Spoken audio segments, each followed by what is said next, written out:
Frères et sœurs, j'espère que je ne vous choquerai pas en vous disant que la fête de Saint-Étienne tombe le 26 décembre, non pas parce que ce serait un anniversaire historique de ce grand martyr, puisqu'il a été appelé le premier martyr, le proto-martyr. En fait, les hasards du calendrier ont fait que la dédicace de la basilique de Saint-Étienne, qui est à Jérusalem, tombait ce jour-là et que finalement on en a fait la date anniversaire du martyr et de la mort de Saint-Étienne. Mais c'est vraiment fortuit. Pourtant, ce qui est intéressant, c'est que malgré cette pure coïncidence, n'est-ce pas? Je me souviens quand j'étais à l'école biblique à Saint-Étienne, c'était toujours des occupations supplémentaires parce que le lendemain de Noël, il fallait remettre ça pour la fête de la basilique où on recevait le consul de France et tout le monde, n'est-ce pas? Donc c'était assez agité. Mais malgré cette pure coïncidence, en réalité, ça peut nous aider à réfléchir sur le mystère de Noël et sur une sorte de heureux hasard de la succession des deux fêtes. En effet, elles ont toutes les deux les mêmes enjeux. De quoi s'agit-il dans Noël? C'est les cieux s'ouvrent pour que Dieu vienne à la rencontre des hommes.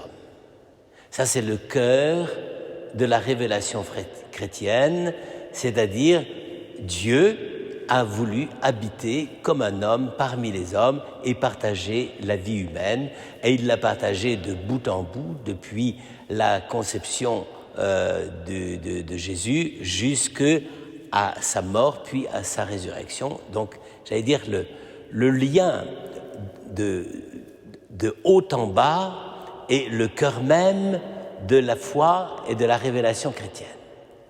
Et ce qui est intéressant, c'est que quand l'auteur des Actes des Apôtres, Saint Luc, veut nous expliquer la mort d'Étienne et qui est lapidé, elle nous explique simplement ceci, c'est que Étienne, n'est-ce pas, a dit simplement « je vois les cieux ouverts ». C'est-à-dire que la fête de Saint-Étienne est exactement, si je puis dire, le retour de cette allée par laquelle le Fils de Dieu est venu parmi nous. Le retour, c'est que tout homme, d'une certaine façon, dans le mystère de sa mort, ici une mort particulièrement dramatique puisqu'il est mort martyr pour le nom du Christ, mais ce qu'il voit, je vois les cieux ouverts. Et donc, ça veut dire, là où Dieu a ouvert les cieux en venant s'incarner parmi nous, c'est par là aussi que les cieux s'ouvrent pour que nous puissions entrer dans la vie avec Dieu. Et la deuxième chose qui est intéressante et qui montre bien, l'affinité qu'il y a entre les deux fêtes, c'est que quand Jésus vient sur terre, il vient comme un enfant, n'est-ce pas?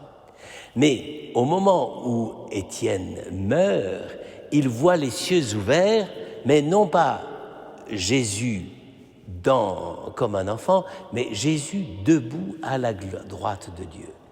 C'est-à-dire Jésus dans l'accomplissement de ce qu'il a fait. Jésus debout, c'est la résurrection. Et c'est rare parce que la plupart du temps, pour Noël, on dit Jésus est assis à la droite du Père.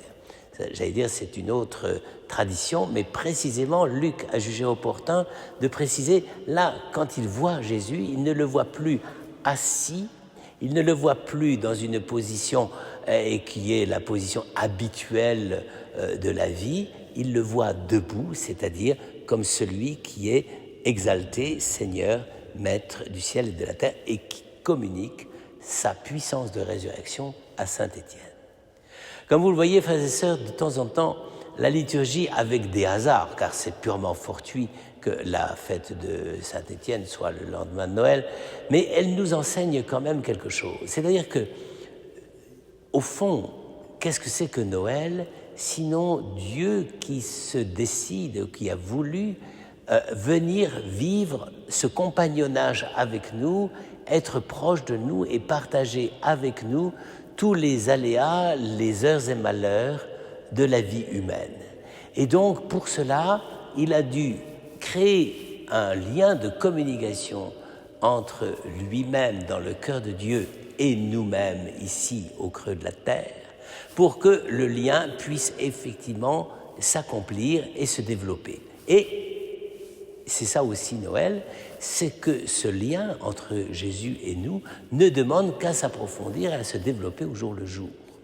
Et que, en conséquence, les cieux ne sont pas simplement ouverts le jour de Noël, mais les cieux s'ouvrent pour chacun d'entre nous, d'abord par notre baptême, par la vie de tout ce qui constitue notre foi et notre manière de répondre à l'appel du Christ, mais ces cieux ouverts nous accompagnent tout le temps. Et d'ailleurs, vous le savez, dans les 4 évangiles, on parlera des cieux ouverts pour parler du baptême du Christ, n'est-ce pas ? Et dans ce petit passage des Actes des Apôtres, on nous dit, voilà, le Christ a accompagné Étienne tout au long de sa vie. Il a gardé pour lui les cieux ouverts pour qu'au jour de sa mort, il puisse effectivement entrer dans les cieux ouverts pour être admis au mystère de la vie éternelle et de la résurrection. Ainsi donc, si je puis dire, dans ces 2 journées consécutives est résumée d'une façon extraordinaire toute notre vie. Nous sommes à la fois ceux qui fêtent Noël, c'est-à-dire l'ouverture de Dieu qui vient parmi nous fêter sa vie au milieu de nous, et nous sommes aussi appelés à entrer dans ces cieux ouverts que le Christ nous a préparés pour que nous puissions être ressuscités et siéger nous aussi à sa droite, puisqu'il est celui qui a voulu nous faire entrer dans la vie de Dieu.